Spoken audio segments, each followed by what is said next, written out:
अस्सलाम वालेकुम पाक व्हीलर्स, क्या हाल चाल हैं। आज हम जिस गाड़ी का ओनर रिव्यू करने आए हैं उसका जो मेक मॉडल वेरिएंट है वो आज मैं आपको खुद ही बता देता हूँ। जैक T9 है।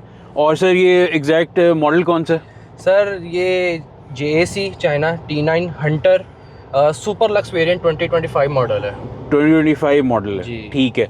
और if I am not wrong तो ये जनवरी में ही इंट्रोड्यूस हुआ था और आते साथ ही जो है लोगों ने कहा जी कि रेवो किलर आ गया। जी सर, और इसने बहुत अच्छे नंबर्स बुकिंग में भी लिए थे। इनिशियली इसको सिर्फ एक वीक बुकिंग ओपन हुई थी और उसमें 3500 यूनिट बुक हो गए थे। बिल्कुल। सबसे पहले तो थोड़ा सा हम इसकी आउटलुक की बात करते हैं। आउटलुक में मेजरली जब ये पहली दफ़ा आया था तो मेरा भी पहला इंप्रेशन था कि सामने से एक इस तरह के पिकअप ट्रक का जो डिज़ाइन था जी, वो हमें ज़्यादातर जो था वो अमेरिकन जो ट्रक्स होते थे उस तरह का जिस तरह डॉज रैम है, एग्जैक्टली रैप्टर्स हैं, उनकी जिस तरह एक ब्रॉड ग्रिल होती है, बिल्कुल उसके साथ वो एक DRLs और वो बड़े ना एक वो जो बिल्कुल एक कह लें मॉडर्न डिजाइन जिसे कहते हैं ना, उसके बिल्कुल साथ ऐसे ही गए है। हैं। बिल्कुल ऐसे ही है। और स्पेसिफिकली अगर मैं अपनी बात करूं तो मुझे ये जो डॉज रैम TRX जो था, जी, बल्कि अभी भी सॉरी है, तो वो भी उस तरह का बिल्कुल फ्रंट लगा है। बिल्कुल आप इसे डीबैच करते तो एक अमेरिकन ट्रक ही आपको लगेगा, आपको पता नहीं लगेगा कि ये JAC है या उनकी फैमिली में से एक बिल्कुल ऐसे ही है। और आपको पता है ऑफ रोड गाड़ी की वो लुक होती है, इसको रगड़ दिखाना होता है, तो उन्होंने वो सारी मैट फिनिश बड़ी खूबसूरत दी। फिर साइड स्टेप आयरन के, फिर roll bar company fitted iron का आया है। मतलब कि होता है ना कि लोग आफ्टर मार्केट लगवाते हैं चीजें, इन्होंने खुद ही दे दी आयरन की साइड स्टेप्स इसके दोनों, जो कि अच्छा 200+ kg बेयर कर सकते हैं। और रोल बार भी जो इसका है वो भी आयरन का है। सही वो है। बड़ा इसे रगड़, और वो जो देख रहे हैं आप पीछे जो लगे हुए हैं इसके हुक्स लगे हाँ, हुए हैं, वो ट्रक बेड पे हुक्स भी लगे हुए हैं, बहुत खूबसूरत इसका वो आउटर लुक भी देते हैं और प्रैक्टिकल भी बहुत है। बिल्कुल ठीक है। अच्छा, उसके बाद जो एक और चीज जो इसकी लोगों को जो पसंद आई थी, एक्सटीरियर डिजाइन तो ठीक है, सनरूफ। आपको पता है पाकिस्तानी मार्केट में सनरूफ के बगैर गाड़ी फ्लॉप है। बिल्कुल ऐसे ही। कोई क्रॉसओवर आई अगर उसमें सनरूफ नहीं था तो वो इतनी मतलब कि उस तरह से लोग उसे पसंद नहीं करते। बिल्कुल ऐसे ही। क्रॉसओवर में पैनोरामिक सनरूफ होना जरूरी है। और मेरे ख्याल से इस गाड़ी के बाद अब जो भी पिकअप ट्रक आएगा ना, वो शार्क फिन एंटेना से नहीं, वो इससे पहचाना जाएगा। बट उसके बाद एक ये सवाल होता है, इसका सनरूफ आपने कितनी दफा इस्तेमाल किया? मैं करता रहता हूँ क्योंकि मैं नॉर्थ जाता रहता हूँ। अच्छा। तो वहाँ पे जरा जो नारायण के रोड हैं वहाँ पे बड़ा मजा आता है इसको यूज करने में। 2000 सीसी इंजन, और इसका ओरिजिन की वजह से कि जी पता नहीं रिलायबल हो के ना हो, जापानी रिलायबिलिटी आपको मिले ना मिले, तो माशाल्लाह मैं ये देख रहा हूँ आपने कुछ 4000 से ऊपर इसको चला लिया। बिल्कुल ठीक है। तो आपका क्या पर्सपेक्टिव बना है इस गाड़ी का कि अभी तक आपको कोई इंजन की तरफ से मसला या कुछ तो नहीं आया? नहीं बहराम भाई, और मैं यहाँ पे एक चीज़ और ऐड करूंगा कि मैं ना एक मतलब कि मेरी आदत है कि मैं कोई भी गाड़ी बाय करने जाता हूँ ना, मैं उसकी एक्सटेंसिवली रिसर्च करता हूँ, डिफरेंट फॉरम्स पे जाता हूँ, ऑनर रिव्यूज ले रहा होता हूँ। तो मैंने जब इसकी रिसर्च शुरू की तो मुझे पता लगा कि इसका जो इंजन है ना, वो सिर्फ जैक नहीं बना रहा, वो कोड डेवलप्ड बाय वो है वोल्क्सवैगन। अच्छा। और FEV कंपनी है जर्मनी की, वो इसको डेवलप कर रही है। फिर उसके हम थोड़ा सा और आगे गए तो ZF ट्रांसमिशन को तो किसी वो जो है पब्लिसिटी की मोहताज नहीं। 8 स्पीड ZF ट्रांसमिशन है जो BMW फोर्ड रैप्टर्स में भी आ रही थी।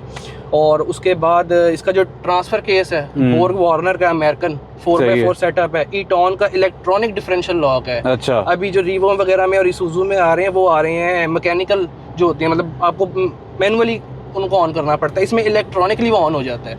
आपने ये सब कुछ बता दिया। अब ये जो इसका 2 लीटर टर्बोचार्ज इंजन जो है, ठीक है, ये कोई अराउंड 160 हॉर्स पावर है और कोई 170 है। 170 अच्छा, 170 है और 400+ न्यूटन मीटर्स ऑफ टॉर्क है। ठीक है। तो अगेन स्लगिशनेस या कोई इस तरह का कोई मसला आपको? नहीं, रिसेंटली मैं अभी कराची से आ रहा था, तो अच्छा, मैं ट्रिप करके आ रहा था, तो मैंने जहां ओवरटेक की मुझे जरूरत पड़ी, एक पुश ऑफ पैडल से गाड़ी हवा से बातें करती है। ठीक है। और कोई मतलब वो एक डीजल लैग तो नॉर्मल होता ही है जो टर्बोचार्ज गाड़ियों में होता है, तो वो जब उससे निकलती है तो आपको लिटरली नहीं फील होता कि आपको कोई 2 लीटर इंजन चला रहे हैं। कुछ इतना साउंड लेस इंजन है, अंदर आप इंसुलेशन देख सकते हैं, डीजल इंजन वाली आपको साउंड ही नहीं आती। और उसके अलावा जो पावर वाइज है, अभी मैंने इवन टायर भी वाइडर डाले हुए हैं, 285 डाले हुए हैं। ये भी थोड़ा सा CBD में हम जा रहे हैं तो ये नहीं होता आपको कि आप अंडर पावर है।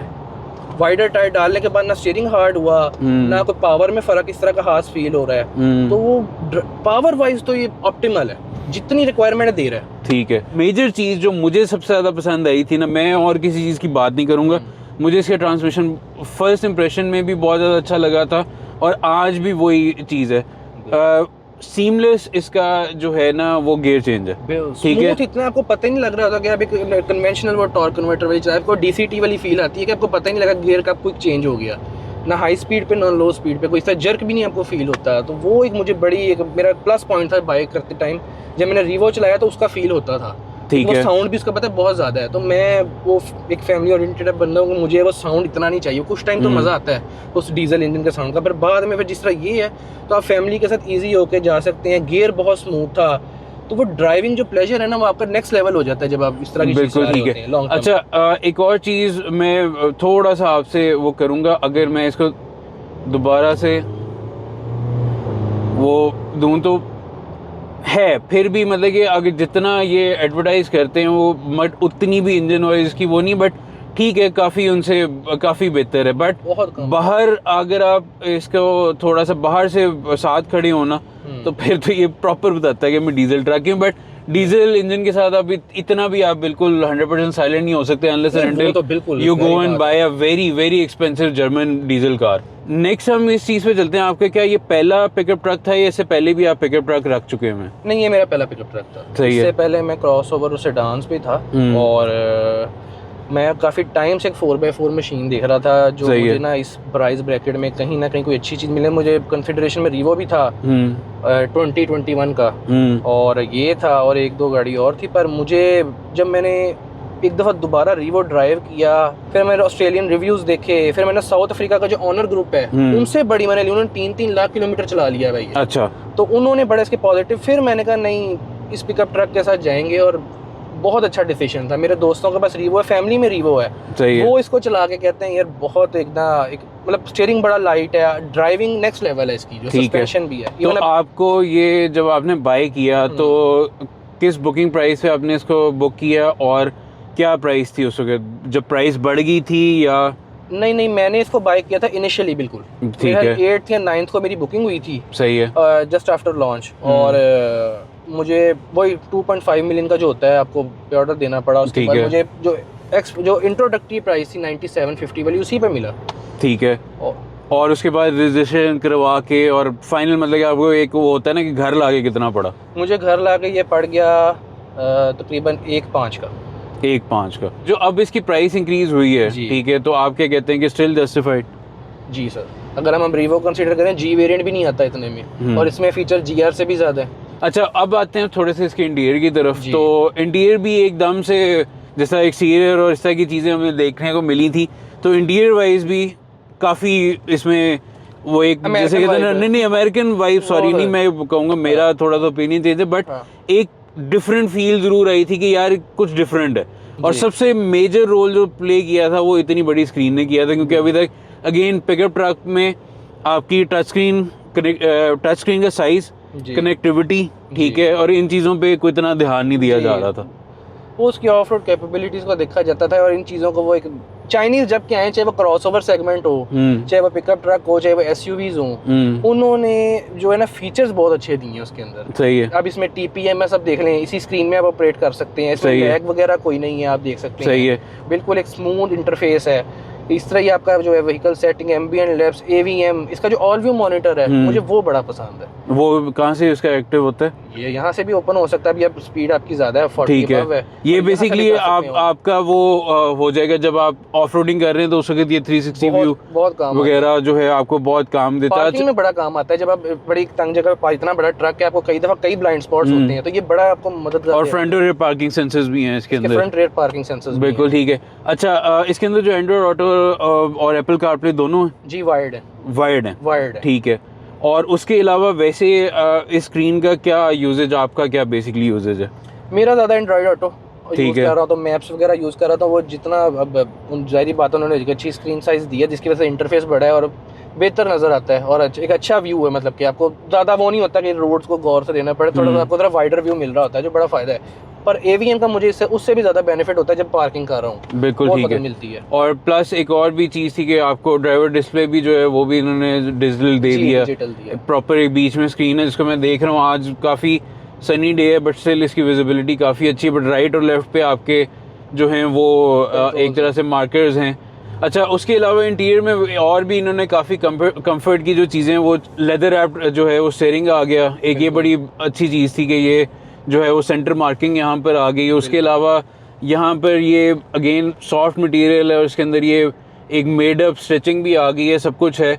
और वायरलेस चार्जर भी ऐड ऑन हो गया, ठीक है, बॉक्स भी आ गया। एग्जैक्टली वो कूल बॉक्स से चले, वो बाकियों में भी है, मेंटेन करने रिवो में भी है, हाँ उसमें भी है, एग्जैक्टली। और एक और बड़ी मजे की बात कि इलेक्ट्रॉनिक पार्किंग ब्रेक और प्रॉपर ड्राइविंग मोड, बिल्कुल ठीक है, वरना पावर और इको मोड नहीं, प्रॉपर ड्राइविंग मोड जिसमें इसका ट्रांसमिशन का बिहेवियर जो है ना मेजरली ये उसको फोकस करता है। जी, इसमें ऑल विंडोज भी जो है वो हैं ऑटो हैं। अच्छा, वन टच, हाँ ठीक है। ओवरऑल इंटीरियर में और क्या आप मिस करते हैं कि इसको अगर ये होता तो और बेहतर हो जाता?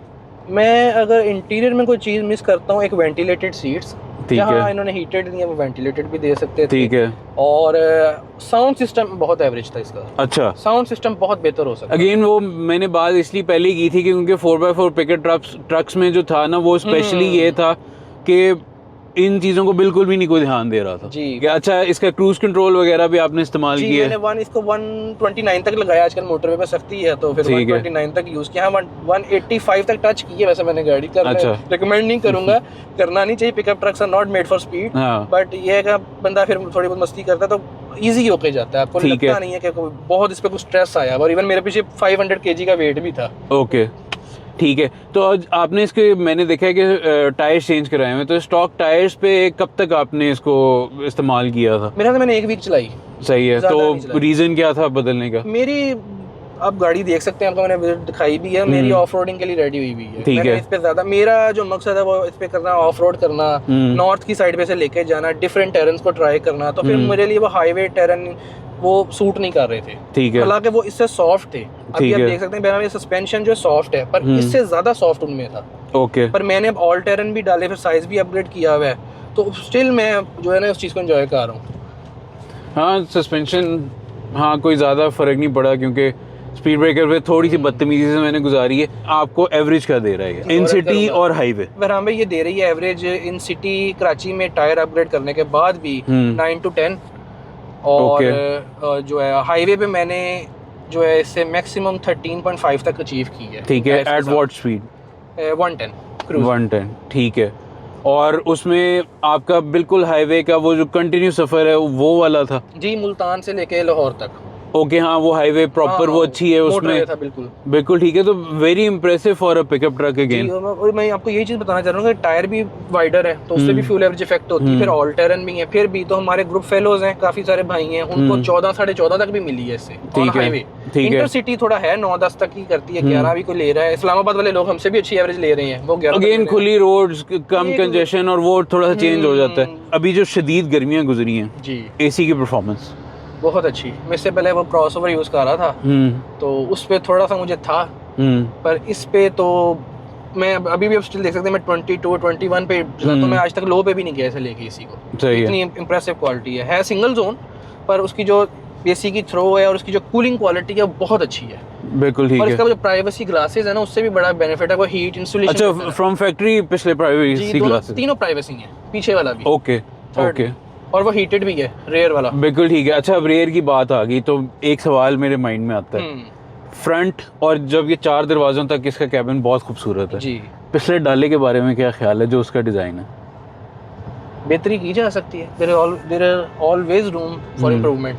तो है, अच्छा है, डिसेंट है। शुरू में थोड़ा ज़रा लगा था, पर अब वो कहते हैं आदत भी हो गई है और वो ठीक है, इसको इम्प्रूव किया जा सकता है इन फ्यूचर। और बेहतर चीज़ हो सकती थी? बिल्कुल बेहतर हो सकती थी, और ये करेंगे शायद इंशाल्लाह जब ये कोई प्री फेसलिफ्ट वगैरह बता। इंटरनेट चाइनीज बहुत जल्दी क्विकली जो है ना चीज़ों को अडेप्ट करती हैं। नहीं सर, अब तो वैसे भी ज़माना इस तरह का आ गया कि अगर आप क्विकली अपने आप को अडेप्ट और चेंज नहीं करोगे तो बहुत सारी चीज़ों में आप पीछे रह जाएंगे। नोकिया का ही देख लें एक तरह से एक मिसाल है, जो नहीं चेंज होना चाहते थे वो पीछे रह गए। बिल्कुल ऐसे ही है।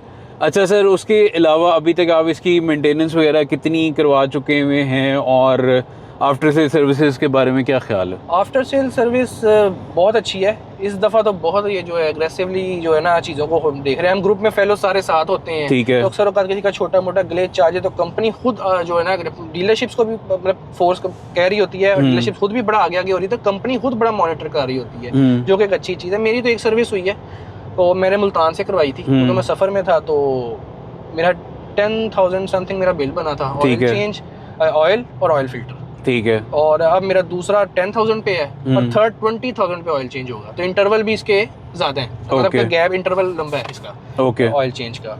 बिल्कुल ठीक है।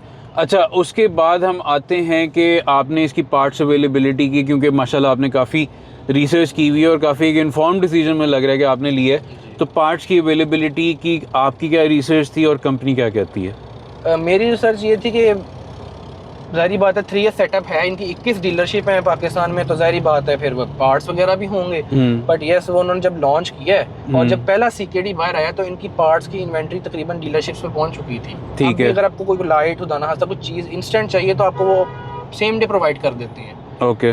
तो वो भी, और पार्ट्स की प्राइस बहराम भाई बहुत अच्छी है। मतलब कि अगर कोई एग्जांपल शेयर करना चाहें? एग्जांपल जिस तरह इसकी रेयर लाइट 30,000 की है। अच्छा। मैं खुद हैरान रह गया, मैं एकदम डर गया, मैं कहा ये क्या। फिर फ्रंट लाइट का भी देखा था, वो तकरीबन 50,000 की है एक, जो नीचे मेन हेडलाइट है। सीरियसली? जी। और इसका TPMS 4,000 का है, एयर फिल्टर इसका 4,000 समथिंग का है, तो पार्ट्स प्राइस बड़ी वो कम है। मतलब कि आपको आगे जो रनिंग कॉस्ट है वो भी सस्ती हो जाएगी, और खुदा ना खास्ता किसी एक्सीडेंट में आप चले जाते हो तो आप वहाँ पे अपना दिल पकड़ के नहीं बैठेंगे। हाँ, तो बचत हो जाएगी। ठीक है। तो मेरे ख्याल से आप तो काफ़ी सेटिस्फाइड लग रहे हैं प्रोडक्ट से, और मैं एक ऑनेस्टली बात बताऊं, ड्रैग रेसेस पे तो मैंने चलाया, बट आज मैंने थोड़ा सा एक लॉन्गर ट्रिप इसका लिया है, तो अगेन वही वाली बात है कि अ डिसेंट ट्रक, और I think so it's a value for money. बिल्कुल। अच्छा, एग्जैक्टली। तो एंड करने से पहले अगर हम आपसे पूछें कि पाक व्हील्स की आपने कौन कौन सी क्विक सर्विस इस्तेमाल की हुई? मैंने पाक व्हील बिल्कुल हर हाउस होल्ड का एक नेम है आजकल, तो मैंने भी यूज़ किया, और मैंने उधर ऐड पोस्ट किया था अपनी गाड़ी का, फीचर ऐड के साथ। ठीक है। तो बड़ा अच्छा एक्सपीरियंस रहा। मेरी गाड़ी हालांकि थोड़ी थी इधर आउट ऑफ मार्केट थी, पर कौन सी गाड़ी थी अगर माइंड ना करें? मेरी प्रोटॉन। अच्छा। नहीं, वो तो फिर थोड़ी नहीं अच्छी खासी। बिल्कुल ठीक है। तो वो मेरी विद इन वीक सेल हो गई थी। अच्छा। तो वो उसका बड़ा अच्छा। और आस्किंग प्राइस और आपको कितने तक का वो मिल गया मार्जिन? मुझे उस टाइम जरा उसके दिन अच्छे थे, तो मेरा 66 की सेल हुई थी। अच्छा। तो 59 की मेरी इनवॉइस थी। बिल्कुल अच्छे दिनों की बात है ये। बिल्कुल ठीक है। तो व्यूवर्स, अगर आप भी अपनी गाड़ी अपग्रेड करने का सोच रहे हैं तो पाक wheels is the perfect platform. आप उस पर अपना जो है वो ऐड लगाएं अगर आपको और बहुत ज़्यादा उसकी व्यूवरशिप चाहिए, तो जिस तरह से मुश्किल गाड़ी जिस तरह से इन्होंने प्रोटॉन बेची है, तो उसके लिए फ़ीचर ऐड है, और भी बहुत सारी सर्विसेज हैं जो कि आप पाक व्हील्स पे जाके जो है वो अवेल कर सकते हैं। और पाक व्हील्स बना ही इसलिए है कि आपकी जो भी बाइंग डिसीजन है उसको हम बेहतर कर सकें, प्लस आपकी बाइंग सेलिंग में आपको जितना भी फैसिलिटेट कर सकें, तो उसके लिए हम यहाँ पे मौजूद हैं। तो sir, thank you so very much कि आपने आज टाइम निकाला, और एक दफ़ा ज़रा लॉन्गर टर्म वाला ओनर रिव्यू हमने कर लिया, क्योंकि स्टार्टिंग में हमने जो थे ये जैक T9 के ओनर से बात की थी, बट वो सके बिल्कुल स्टार्टिंग में थोड़े थोड़े चले हुए थे, और माशाल्लाह आपका हाईवे का भी ट्रैवल ज़्यादा, तो you will have a much better experience. तो पाक व्हीलर्स, अगर आपको ये वीडियो पसंद आई तो ज़रूर लाइक कीजिएगा और आगे शेयर करें, और कमेंट में ये ज़रूर बताते रहिएगा कि आपको नेक्स्ट किस तरह की वीडियोस देखनी है, किसका ओनर रिव्यू देखना है, तो हम आपकी जो है उस फीडबैक से उन वीडियोस को अरेंज करते रहेंगे। सब्सक्राइब करना ना भूलिएगा, क्योंकि हमने इस फैमिली को और ज़्यादा जो है वो ग्रो करना है। तो अल्लाह पाक आपको कामयाब करे, और व्यूअर्स बिल्कुल सब्सक्राइब करें पाक व्हील को, और बेल आइकन को भी लाजमी प्रेस करें। Thank you sir, thank you so very much. और व्यूअर्स, आपका भी बहुत बहुत शुक्रिया। नेक्स्ट वीडियो में आपसे दोबारा मुलाकात होगी। अपना ख्याल रखिएगा। अल्लाह हाफिज़। अल्लाह हाफिज़।